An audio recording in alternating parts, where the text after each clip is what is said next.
क्या कार्यक्रम हो रहा है, क्या बताना चाहते हैं, क्या उद्देश्य है आपका, थोड़ा सा बताएंगे। मैं अंतर्राष्ट्रीय पुरुष दिवस के अवसर पे मेंस राइट एसोसिएशन की तरफ से हमने एक कार्यक्रम का आयोजन किया था।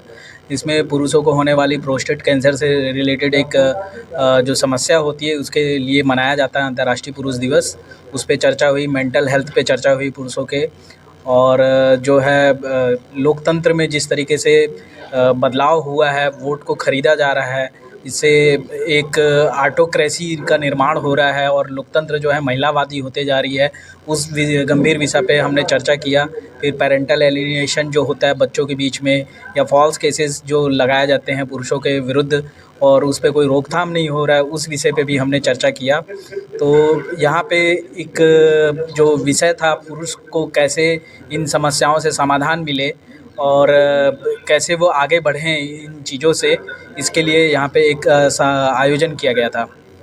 इस सारे आयोजन में ऐसा कोई एग्जाम्पल है जिससे कि आपको लगे कि पुरुष प्रताड़ित हो रहा है, या उसे किस तरह से हेल्प किया जा सकता है? जी, पुरुषों के प्रताड़ना के तो आए दिन केस आते हैं, कोर्ट में भी देखने मिल रहे हैं और मीडिया में भी आए दिन छपते हैं। जैसे अतुल सुभाष का केस हुआ या एक नीले ड्रम वाला केस हुआ, ऐसे हज़ारों केस रोज़ प्रतिदिन आते हैं।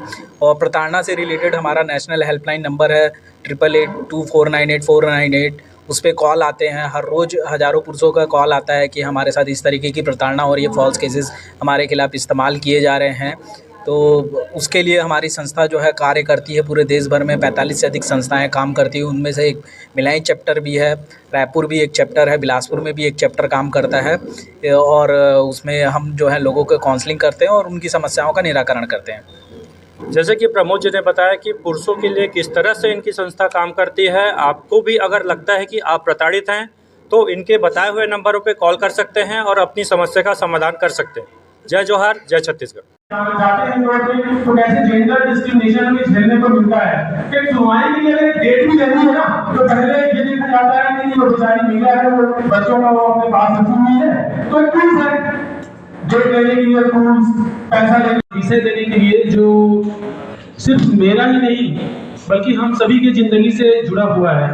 हम रोज उस विषय को जीते हैं, महसूस करते हैं, तकलीफ होती है, एक दूसरे के साथ अपनी भावनाओं को शेयर करते हैं और अपने संगठन को और मजबूत करने का हम प्रयास करते हैं। इस दिशा में हम हमेशा से काम करते आए हैं और आगे काम करते रहेंगे। हम नहीं करते हैं जो लिखा हुआ है मेंस राइट एसोसिएशन, ये सिर्फ एक बैलेंस बनाने की बात करता है।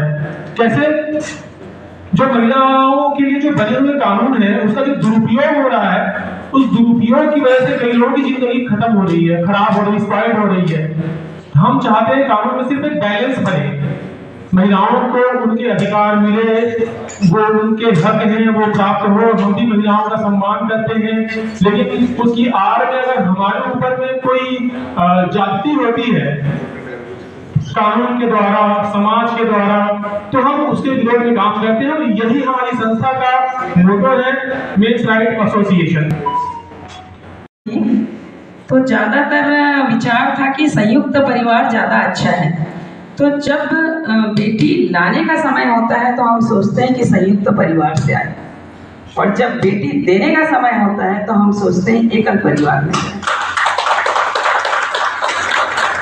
तो यहाँ जो निष्कर्ष मैं निकाली हूँ, ये अगेन वहीं पे ही फिट बैठता है कि आज का जो सिनारियो चल रहा है, मैं इसको बिल्कुल लड़कियों का दोष या ससुराल का दोष नहीं मानूंगी। अभी जो सोशल मीडिया के इफेक्ट में हम आए हैं, ऑल्दो मैं 50+ हूँ, लेकिन मैं भी अपने आप को सोशल मीडिया से दूर नहीं रख पा रही हूँ। और आज के बच्चे इतना ज़्यादा उसके चंगुल में आ चुके हैं कि उससे वो निकल ही नहीं पा रहे हैं। तो अगर काम की अगर बात की जाए, तो अगर उसको घर में उतनी फैसिलिटी नहीं है, जैसे सर बोल रहे थे कि जब मायके में है तो सारा चीज़ करती थी, ससुराल आने के बाद वो बोलेगी ये चीज़ चाहिए, वो चीज़ चाहिए। तो डेफिनेटली लड़कियां अपने मायके को सेफ रखने के लिए जताती नहीं हैं। और उनका एक थॉट भी होता है कि अगर हम आज कर लिए तो ये कल परसों भी कराते ही रहेंगे हमसे। तो ये दोनों पक्ष, अगर हस्बैंड बहुत अच्छा है, अगर हस्बैंड समझदार है, माता पिता और पत्नी दोनों के बीच में अगर वो बैलेंस रख रहा है, तो चाहे लड़कियां एकल फैमिली से हों चाहे संयुक्त फैमिली से हों, वो आपके हिसाब से ही चलेंगे, लेकिन रिस्पेक्ट आपको उसकी करनी है। Thank you. जॉइंट हो चाहे न्यूक्लियर हो, मैं उस पर कहना चाहूँगा कि उसकी अपब्रिंगिंग जो है ना, फिर से उसी बात पर एम्फसाइज करूँ कि उसकी अपब्रिंगिंग कैसी है, न्यूक्लियर फैमिली में भी उसकी अपब्रिंगिंग कैसे है या फिर जॉइंट फैमिली में कैसे अपब्रिंगिंग है, वो मोस्ट इम्पॉर्टेंट है। क्योंकि कई एक्सपीरियंसेस ऐसे भी हैं कि जिसमें कि जॉइंट फैमिली से लेके आया है उसमें भी खराब निकली और कई में न्यूक्लियर फैमिली से भी अच्छी आई है और न्यूक्लियर फैमिली से भी खराब आई है। तो दोनों के आप ये नहीं कह सकते कि जॉइंट फैमिली से है तो अच्छी निकलेगी और न्यूक्लियर फैमिली से है तो खराब निकलेगी। अपब्रिंगिंग और जो मोरल वैल्यूज जो होती है फैमिली की, वो ज़्यादा इम्पोर्टेंट है कि कैसे उसको पाला गया है, कैसे उसको अपब्रिंगिंग उसको क्या चीज़ सिखाया गया है। अगर किसी के घर में अगर वो 4 बहनें हैं और अगर सबके सबका अगर सेम टाइप का केसेस चल रहा है,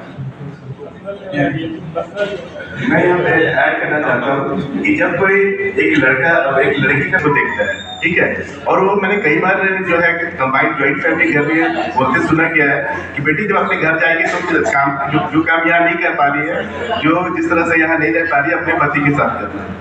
और इसको वो बार बार बताया जाता है, लड़की को बताया जाता है कि जब तो अब तेरी असली लाइफ स्टार्ट होगी जब अपने पति की घर जाएगी, अति करना। और मैं इस बात का गवाह हूँ कि मैं जिस लड़की से शादी किया था वो एक ज्वाइंट फैमिली में थी। वहाँ पे उनके एक रूम में ही खाना बनता था, मतलब 4 परिवार थे और 4 अलग अलग कमरे में रहते थे, अलग अलग खाना बनता था।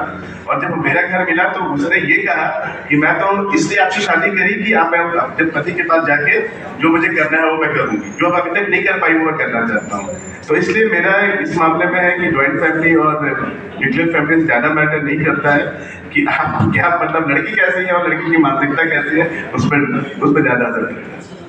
आपके साथ रह रहा है तो रिपोर्ट हमेशा में निगेटिव आएगा पिता के लिए, मेरा ऐसा मानना है। हाँ, तो वो फायदा होगा ना फादर, तो फिर वो फादर के लिए फायदा कैसे होगा? बिल्कुल फायदा होगा। जब ये केस हुआ तो शायद इस चीज़ को ध्यान में नहीं आ सकता। अगर वहाँ पे कैमरा सर्वेलेंस होता, हम ऐसी जगह पे होते जहाँ पे कैमरा फोकस होता, तो शायद इस समस्या से बचा जा सकता था। और कोई अगर दुरुपयोग कर रहा है तो उसकी वजह से हम अपना अधिकार छोड़ देंगे तो बिल्कुल भी सही नहीं होगा। हमको अपना अधिकार लेना है, लेकिन हमको ध्यान में रखना पड़ेगा कि ये सिचुएशन हमारे साथ में आ सकती है। और शायद ये प्रमुख कारण है जिसकी वजह से खासकर जो बच्चियों के पिता होते हैं आजकल विजिटेशन राइट्स लेने से कर रहे हैं।